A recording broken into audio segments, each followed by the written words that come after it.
Betrayal, ambition, and bloodshed. Behind the gilded doors of Europe's royal palaces, family feuds often turned deadly.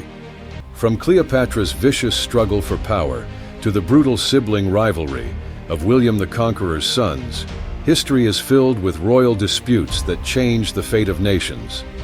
Join us as we uncover the most notorious royal feuds, where crowns were fought over, and no one, not even family, could be trusted.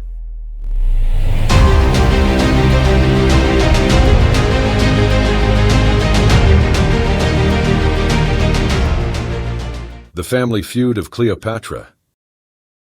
Cleopatra VII, one of the legendary figures of ancient Egypt, was born in 69 BC into the Ptolemaic dynasty. This family was known for its history of incestuous relationships and murderous behavior.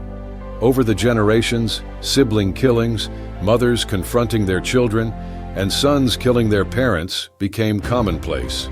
Stacy Schiff, the author of the book Cleopatra, A Life, describes how murder within the Ptolemaic family became an inevitable action.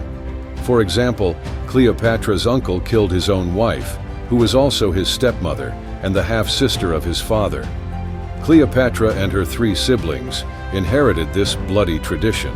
When their father died around 51 BC, Cleopatra and her younger brother Ptolemy III married and ruled Egypt together. However, this relationship did not last long and turned into a fierce civil war in 48 BC.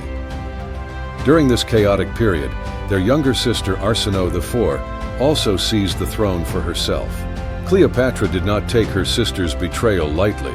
Schiff notes that Cleopatra did not underestimate Arsinoe, a 17-year-old ambitious girl, and was not satisfied with being just a supporting character in the family. Arsinoe collaborated with Ptolemy XIII to besiege Alexandria against Cleopatra in the winter of 48 BC. However, Cleopatra formed an alliance with Julius Caesar, the Roman ruler, and the two developed a complex personal and political relationship. Together, they defeated Ptolemy XIII and Arsinoe in the Battle of the Nile in 47 BC. After their defeat, Ptolemy III drowned in the Nile, and Arsinoe was captured and paraded through Alexandria in chains before being exiled outside of Egypt to the Temple of Artemis in Ephesus. Following the victory, Cleopatra married another younger brother, Ptolemy XIV, and gained control of Egypt. Ptolemy XIV died in 44 BC, possibly poisoned by Cleopatra.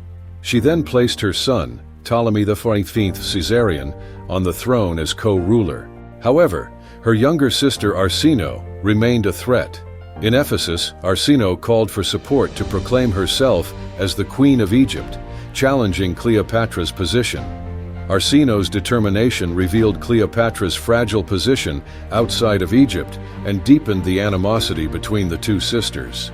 This family feud came to an end in 41 BC, when Mark Antony, Cleopatra's lover, ordered the killing of Arsinoe at the Temple of Artemis. According to a recorded chronicle, this marked Cleopatra's elimination of all members of her family to ensure that no one with her bloodline remained alive. The sons of William the Conqueror. The civil war between the sons of William the Conqueror, or William the Conqueror, originated from a strange event involving a chamber pot. When William the Conqueror, the first king of England, died in 1087, he left the English throne to his son William Rufus instead of his eldest son Robert Curthose.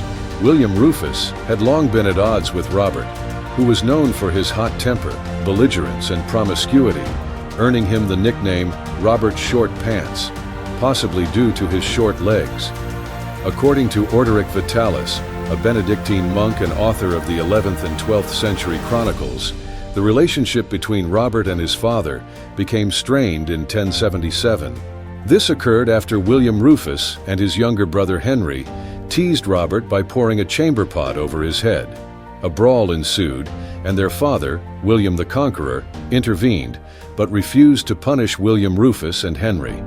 This incident angered Robert, and he attempted to attack the Rouen castle but failed. This animosity lasted for many years. Robert fled to Flanders and even fought against his own father. They reconciled in 1080, but their relationship remained tense, and Robert frequently stayed abroad. When William the Conqueror died, Robert inherited Normandy, a smaller portion compared to the Kingdom of England.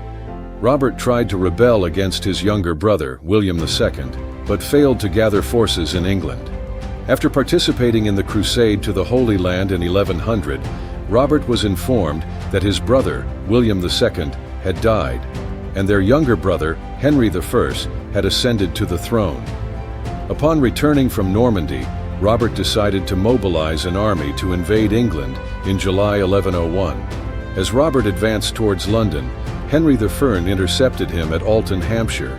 Henry persuaded Robert to abandon his claims to the English throne in exchange for an annual subsidy of 3,000 marks. In return, Henry would not interfere in the affairs of Normandy. However, Henry did not adhere to the agreement. He stopped paying subsidies to Robert and then proceeded to invade Normandy, where Robert was managing poorly. By 1106, Henry had defeated Robert in the Battle of Tinchebray and kept his brother imprisoned for the next 28 years. During his captivity, Robert wrote, "Woe to the one who is not old enough to die." Robert died in 1134 at the age of 80 at Cardiff Castle, while Henry passed away a year later, marking his victory over his brother even after death. Elizabeth I and Mary I. When Mary I ascended to the throne of England in 1553, her life was filled with adversity and suffering. As the only daughter of King Henry VIII and Catholic Queen Catherine of Aragon, Mary had been the beloved heir of her father throughout her childhood. However, everything changed when Henry VIII fell in love with Anne Boleyn and converted to Protestantism. This relationship destroyed Mary's world, as she was separated from her mother, stripped of her royal title, and even had to bow down to her half-sister Elizabeth, a red-haired girl. Anne Boleyn, Mary's stepmother, treated her very cruelly. Mary, then a teenager, endured these insults and kept them to herself for the rest of her life. But after Anne Boleyn was executed in 1536, Mary's position in the royal family was restored. From then on, Mary developed a close relationship with her half-sister Elizabeth, who no longer had a mother. The complex family history of Mary and Elizabeth is just one of the reasons why their relationship became strained. As David Starkey wrote in his book, Elizabeth, "The struggle for the throne, the relationship between the sisters was often difficult, especially with a significant age difference, like between Mary and her half-sister Elizabeth. In addition, fate also determined them to become opposites in appearance, personality, and especially in religion and politics." When Mary wholeheartedly embraced Catholicism in 1553, old grudges resurfaced. Elizabeth, although she attended the coronation ceremony in London with Mary, their relationship quickly became tense. Elizabeth, now the heir to the kingdom, was young, charming, confident, and a Protestant. In 1554, the Wyatt Rebellion broke out to oppose Mary's plan to marry King Philip II of Spain, who was a Catholic. The leader of the rebellion planned to put Elizabeth on the throne, leading Mary to believe that her sister was involved in this plot. Elizabeth was then arrested and taken to the Tower of London, where her mother had been executed years before. Elizabeth exclaimed, "Oh God, I never thought I would come here as a prisoner." During her imprisonment at the Tower of London, Elizabeth wrote a letter expressing her concerns. In the letter, Elizabeth begged Mary not to let rumors and misunderstandings strain their relationship. The letter reflected Elizabeth's fear and anxiety as she pleaded for a meeting with Mary, affirming her loyalty and innocence. However, this letter did not receive a positive response from Mary. Mary felt disappointed and angry with the content of the letter, considering it disrespectful. Nevertheless, after 3 weeks, Mary released Elizabeth from the tower. Elizabeth was then taken to a place of residence, where she lived under close supervision. During her time at the residence, Elizabeth engraved a short poem on her window with a diamond. The poem reflected her sadness and doubts. "Doubt thou the stars are fire, doubt that the sun doth move, doubt truth to be a liar, but never doubt I love," signed the prisoner Elizabeth. A year later, Elizabeth was pardoned, and she and Mary continued their public relationship, though still tense but closer. 4 years later, in 1558, after Mary's death from the plague, Elizabeth began her reign, ushering in a new era for England. The evil at Versailles. Louis XVI of France, since childhood, was known for his clumsy but kind-hearted nature, often overshadowed by his cruel younger brothers. At the Versailles court, the Duke of Provence and the Duke of Artois frequently spread negative rumors about their older brother, making Louis XVI feel abandoned and constantly facing petty arguments. This tension became more apparent after Louis married Marie Antoinette in 1770. Marie Antoinette, who came from Austria and grew up in a large family, often had to intervene in conflicts between Louis and his brothers. In the book Marie Antoinette: The Journey, author Antonia Fraser describes how Marie Antoinette became a mediator between Louis and his brothers. On one occasion, Louis accidentally broke a piece of porcelain from Provence, and they started arguing. Marie Antoinette intervened to prevent the conflict. After ascending to the throne in 1774, Louis XVI and Marie Antoinette faced great pressure because they were unable to have children. This situation became a subject of mockery from Louis's brothers.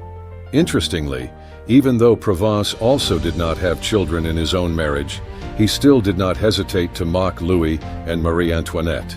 Furthermore, Louis's two brothers spread rumors that Marie Antoinette was having an affair with Artois, an unfounded accusation.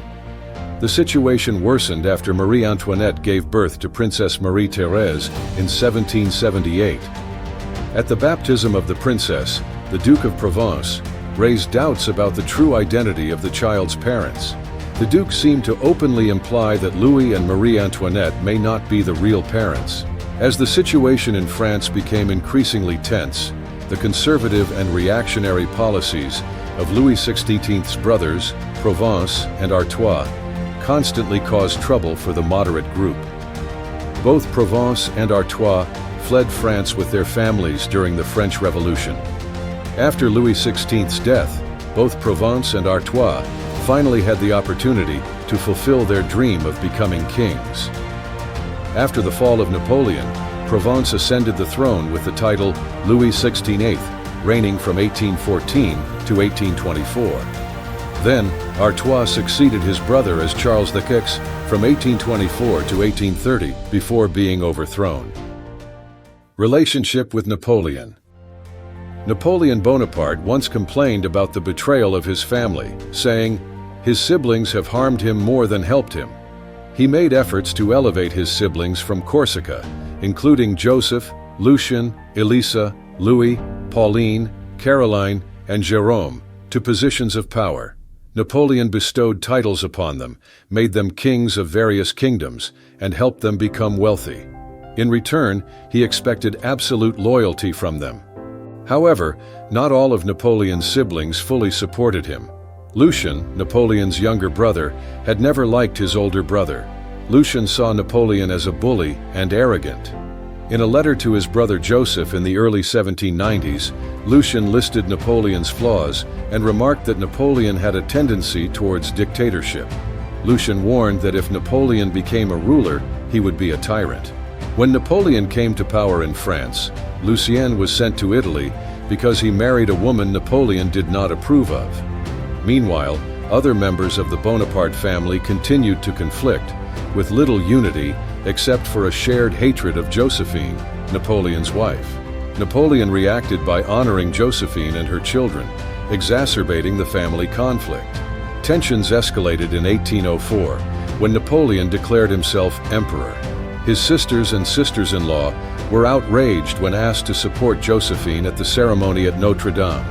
Joseph even threatened to move to Germany if his wife was insulted. Ultimately, the women in the Bonaparte family agreed to participate only if they were assured care during the ceremony. Sibling rivalry was also a prominent issue in the Bonaparte family.